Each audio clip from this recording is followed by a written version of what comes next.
Bismillahirrohmanirrohim.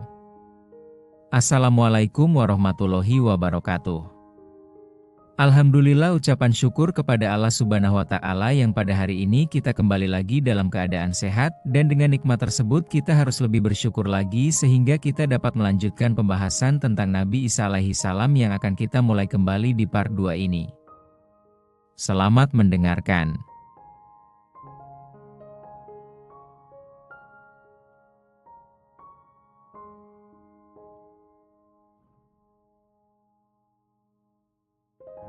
Di dalam Al-Quran disebutkan bahwa Nabi Isa akan diturunkan kembali ke bumi oleh Allah Subhanahu wa Ta'ala sebelum hari kiamat kelak. Allah Subhanahu wa Ta'ala akan menugaskan Nabi Isa untuk menghadapi Dajjal yang suka membuat bencana di bumi.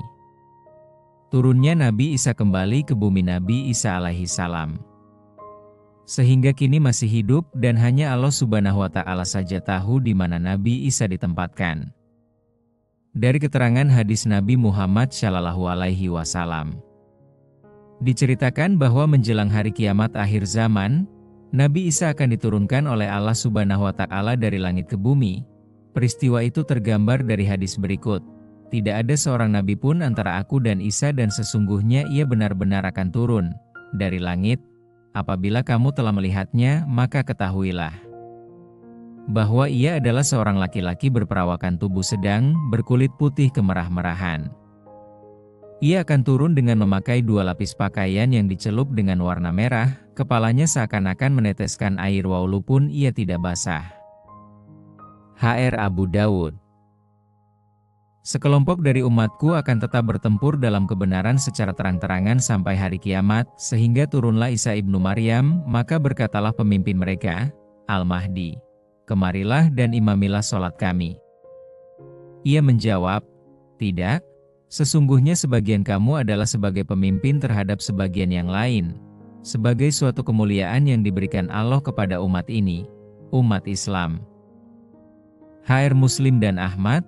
Tiba-tiba Isa sudah berada di antara mereka dan berkumandangkanlah sholat, maka dikatakan kepadanya, majulah kamu, menjadi imam sholat, wahai roh Allah. Ia menjawab, hendaklah yang maju itu pemimpin kamu dan hendaklah dia yang mengimami sholat kamu. Hr. Muslim Ahmad. Hal pertama yang dilakukan Nabi Isa setelah turun dari langit adalah menunaikan sholat sebagaimana yang dijelaskan oleh hadis-hadis di atas. Nabi Isa akan menjadi makmum dalam sholat yang diimamkan oleh Imam Mahdi. Adapun lokasi turunnya Nabi Isa dijelaskan oleh Rasulullah Shallallahu Alaihi Wasallam. Dalam sebuah hadis berikut, Isa ibnu Maryam akan turun di Menara Putih, Al-Manaratul Baida, di timur Damsyik. Hr. Tabrani dari Aus bin Aus. Kedatangan Nabi Isa akan didahului oleh keadaan dunia yang dipenuhi kezaliman, kesengsaraan peperangan besar yang melibatkan seluruh penduduk dunia.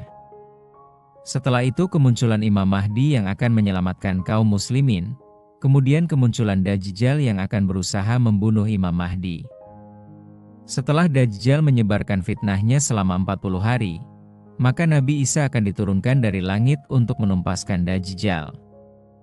Nabi Isa membunuh Dajjal. Turunnya Nabi Isa ke bumi mempunyai misi menyelamatkan manusia dari fitnah Dajjal dan membersihkan segala penyimpangan agama. Baginda akan bekerja sama dengan Imam Mahdi membantah semua musuh-musuh Allah. Dikisahkan setelah Nabi Isa selesaikan menunaikan sholat, ia berkata, keluarlah kamu, pasukan kaum muslimin, semua bersama kami untuk menghadapi musuh Allah, yaitu Dajjal.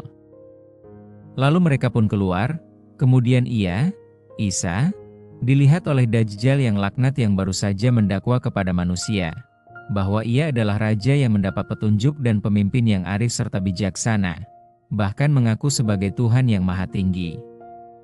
Begitu, Isa dilihat oleh Dajjal. Dajjal pun meleleh seperti garam yang meleleh di air.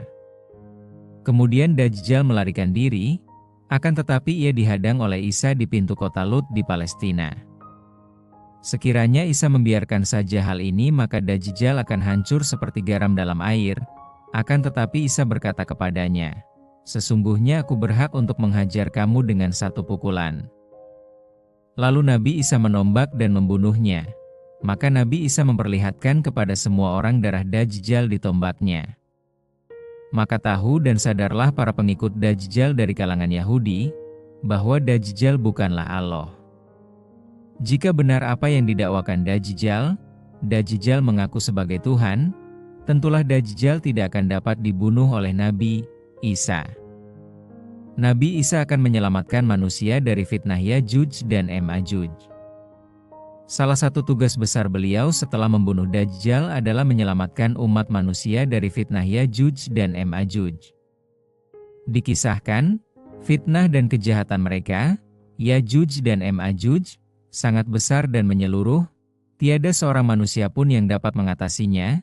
Jumlah mereka pun sangat banyak sehingga kaum muslimin akan menyalakan api selama 7 tahun untuk berlindung dari penyerangan mereka, para pemanah dan perisai mereka. Seperti yang diterangkan dalam hadis yang diriwayatkan oleh Ibnu Majah dari Nawas, maka saat mereka telah keluar dari dinding tembaga yang mengurung mereka sejak zaman Raja Zulkarnain, maka Allah Subhanahu wa Ta'ala berkata kepada Isa ibn Maryam, "Sesungguhnya aku telah mengeluarkan hamba-hamba, Yajuj dan Majuj, yang tidak mampu dilawan oleh siapapun. Maka hendaklah kamu mengasingkan hamba-hambaku ke Tur Sina." Setelah turun di bumi menurut suatu riwayat Nabi Isa, setelah turun dari langit akan menetap di bumi sampai wafatnya selama 40 tahun.